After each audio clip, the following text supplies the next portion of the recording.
अस्सलाम वालेकुम, मेरा नाम है काज़िम रज़ा। उम्मीद है आप लोग खैरियत से होंगे।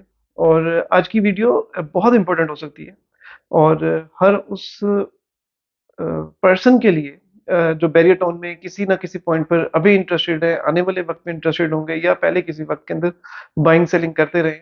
और ओवरऑल बहुत से लोगों की मैक्सिमम टाइम अगर आप चीज़ों की रिव्यूज लें, हर एक चीज़ का रिव्यू होता है ना, तो उसके बारे में अगर आप उनसे फीडबैक लें कि ओवरऑल आपका एक्सपीरियंस कैसा रहा, तो बहुत से लोग शायद इस बात के ऊपर आप लोगों को कायल करते नजर आएंगे कि बहरिया में हमने 2017 में, 18 में, 19 में या किसी भी साल में जब भी हमने बाइंग की, तो उसके बाद ओवरऑल हमें एक longer in a longer term हमें उसके ऊपर बेनिफिट नहीं हो सका, या हम लोगों ने उसके ऊपर नुकसान किया।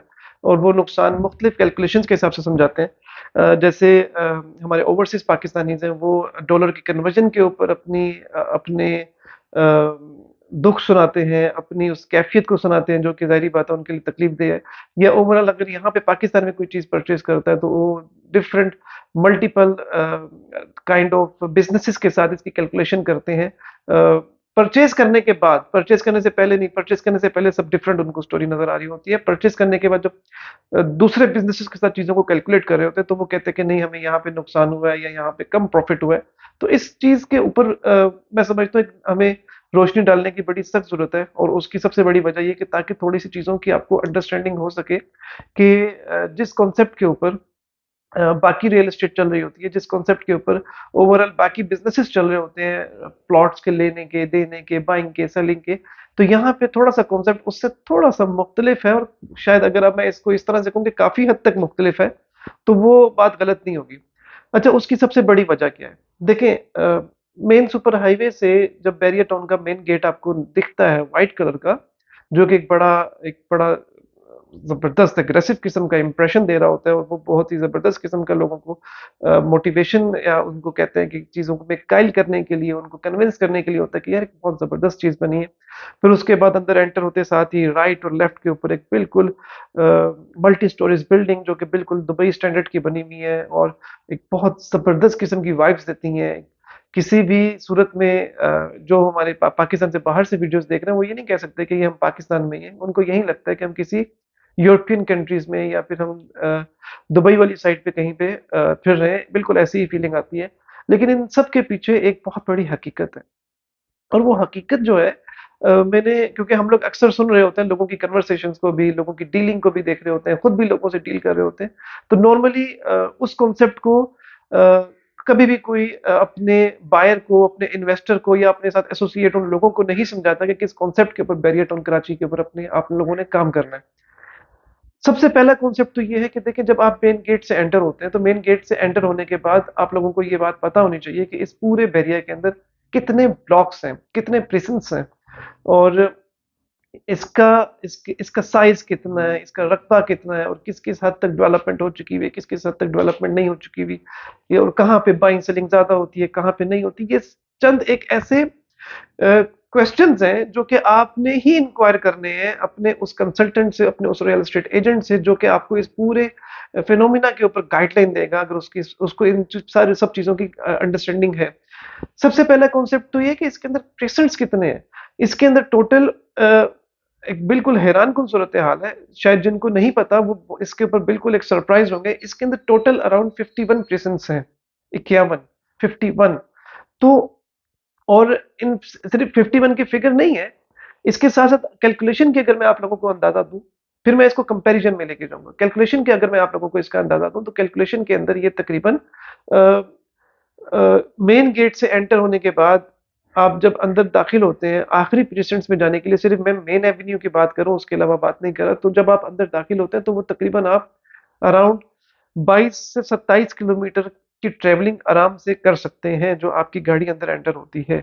इसका मतलब ये है, मिसाल के तौर पे, अगर आप यहाँ से गेट से टुवर्ड्स जाते हैं federal B area Sohrab Goth तक, तो वो भी तकरीबन 28 से 30 किलोमीटर बनता है। तो काइंड ऑफ आप ये कह सकते हैं कि इतने बड़े एरिया के ऊपर जब एक पूरा एरिया स्टैब्लिश हुआ हुआ है, तो आप हर एरिया के ऊपर बाइंग या सेलिंग नहीं कर सकते। और इसको मैं एक और तरीके से अगर आपको आसान अल्फाज में समझाऊं, तो स्कीम 33 के अंदर जिस तरीके से आप जाते हैं, आप जाने के बाद हर एक सोसाइटी के अंदर बाइंग सेलिंग नहीं करते। आपका एजेंट आपको वहाँ पे गाइडलाइन देता है कि इस सोसाइटी में जाना है, इस सोसाइटी में नहीं जाना है, यहाँ पे बाइंग हो रही है, यहाँ पे सेलिंग हो रही है, यहाँ पे काम होगा, यहाँ पे फलाने टाइम पे काम होगा। इसी कॉन्सेप्ट के ऊपर बैरियर टाउन कराची में ये 51 ब्लॉक्स नहीं है, ये 51 सोसाइटीज हैं, अगर आप इसको इस कॉन्सेप्ट में लें। और फिर इसके बाद आप स्टेप नंबर 2 पे जाते हैं कि यहाँ पे सबसे ज्यादा बाइंग सेलिंग का कॉन्सेप्ट, बाइंग सेलिंग की ट्रेडिंग ट्रेडिंग का कॉन्सेप्ट है, वो यहाँ पे सबसे ज्यादा कौन से ब्लॉक में हो रहा है। वीडियो थोड़ी सी लंबी हो सकती है, लेकिन हम थोड़ा काफी हद तक अपने कॉन्सेप्ट को क्लियर कर चुके हैं। और बैरियर टाउन के अंदर जब आप अंदर एंटर होते हैं तो एंटर होने के बाद भी आपको एक बिल्कुल मैसिव एरिया दिखता है, जहां पे आपको विलास मिलते हैं, प्लॉट्स मिलते हैं, अपार्टमेंट्स मिलते हैं, थोड़ा सा कमर्शियल एरिया मिलता है, फिर कमर्शियल मेगा कमर्शियल्स मिलते हैं, फिर थोड़ा सा आप और आगे जाते हैं तो फिर आपको 500 गज के, 1000 गज के प्लॉट्स दिखते हैं। थोड़ा सा और आगे जाते हैं फिर आपको 10A के, 10B के विलास मिलते हैं, अली ब्लॉक मिलता है, प्रिशन 15 मिलता है, प्रिशन 27 मिलता है। तो ये एक पूरा कॉन्सेप्ट है बैरियर टाउन कराची, एक पूरी यहाँ पे किस किस पॉइंट के ऊपर आपने बाइंग और सेलिंग करनी है, ये पूरी एक वर्किंग है, पूरी एक फिजिबिलिटी है आपके पैसों की कि जिसके ऊपर आप लोगों ने वर्किंग करनी है। ये सेम उसी कॉन्सेप्ट के ऊपर है जिस कॉन्सेप्ट के ऊपर आप लोग अक्सर औकात, हालांकि कंपैरिजन कहीं से भी नहीं बनता, लेकिन सूरत हाल ऐसी बन चुकी है कि हम कंपैरिजन दे रहे हैं कि जैसे आप स्टॉक एक्सचेंज में हर स्टॉक को बाय नहीं कर सकते, या आप इस तरह की किसी भी मार्केट, ट्रेडिंग मार्केट के अंदर हर एक चीज को बाय नहीं कर सकते। आपको पता है कौन सी चीज के अंदर ट्रेडिंग होनी है, कौन सी चीज के अंदर 4 पैसे बचने हैं, बेनिफिट होना है, आप उसी के अंदर बाइंग सेलिंग कर रहे होते हैं। सेम इसी कॉन्सेप्ट के ऊपर अगर आप लोग बैरियर टाउन कराची के ओवरऑल प्रीसेंट्स को देखें तो हर एक प्रीसेंट में काम नहीं हो रहा। आज इतनी मार्केट थोड़ी सी कंपैरेटिवली बेहतर चल रही है, तब भी नहीं हो रहा। चंद स्पेसिफिक ब्लॉक्स हैं जिन स्पेसिफिक ब्लॉक्स के अंदर प्रॉपरली काम हो रहा है। उन ब्लॉक्स के अंदर शायद किसी को लग रहा होगा प्रेषण 1 में बहुत अच्छा काम हो रहा है, लेकिन नहीं, प्रेषण 1 में भी इतनी ज्यादा स्ट्रॉन्ग बाइंग सेलिंग नहीं है जितनी ज्यादा कॉन्सेप्ट अली ब्लॉक में हो जाती है, या प्रेषण 15 में हो जाती है, फिर भी प्रेषण 27 में हो जाती है। ये ट्रेडिंग वो ही नहीं है कि आपने आज लिया 4 लाख बच गया, 5 लाख बच गया, लेकिन ये कॉन्सेप्ट वो है कि कम से कम यहाँ पे बायर मौजूद है कि अगर और अच्छे से अच्छे हालात में भी रहा, बुरे से बुरे हालात में भी रहा, सेम एज बैरिया हिल्स 500 गज के लिए बहुत टॉप ऑफ द लाइन है, बहुत अच्छा वहां पे काम होता है। प्रिशन 4 है, और अभी मिनिमम पैसों के ऊपर प्रिशन 7 के अंदर बहुत अच्छे काम हुए, क्योंकि वो जिन पैसों में आई हुई जिन पैसों में बहुत काम हुआ। प्रिशन 17 है। तो कहने का मकसद ये है कि हर एक प्रिशन में काम करने वाला नहीं है। सेम एज अगर हम लोग एक बात ज़हन में आ गई, प्रिशन 10A है, 11A है, और अगर 10A और 11A में कंपेरिजन में जाएंगे तो 10A ज़्यादा नंबरिंग ज़्यादा है। तो ये सब चीज़ें एक पूरी एक अंडरस्टैंडिंग है, पूरी एक नॉलेज है, जिस नॉलेज की बेस के ऊपर अगर आपके एजेंट ने आपको किसी अच्छी जगह पे बाइंग सेलिंग करवाई है तो जाहिर बात है कि आपको 4 पैसे बचे ही होंगे, या बेनिफिट हुआ होगा, या कम से कम ब्रेक इवन पे खड़े होंगे, नुकसान में नहीं होंगे। और सेम एज अगर हम बात करते हैं 2 बेड अपार्टमेंट की, तो ये सब एक कॉन्सेप्ट है, ये पूरी एक अंडरस्टैंडिंग है चीज़ों की कि जिस अंडरस्टैंडिंग के अकॉर्डिंग ये सब चीज़ें चल रही होती हैं, और आपने वहाँ पे प्रॉपर बाइंग सेलिंग करनी है। अब आपको याद होगा कि पिछले कितने टाइम से सब लोग कह रहे थे कि स्पोर्ट सिटी विला की बाइंग सेलिंग होनी चाहिए, प्रेषण 31 में होनी चाहिए, और वहाँ पे 1 करोड़ 27, 1 करोड़ 20, 1 करोड़ 25 लाख की बजट के अंदर भी प्रेषण 31 के अंदर बाइंग सेलिंग हुई है। और जिन लोगों ने ले ली, आज उन्हीं का रेट 1 करोड़ 35 लाख से कम है ही नहीं। 1 करोड़ 35 लाख के लोग टोकन लेके फिर रहे हैं। मार्केट में उस तरह से अवेलेबिलिटी नहीं है विलास की।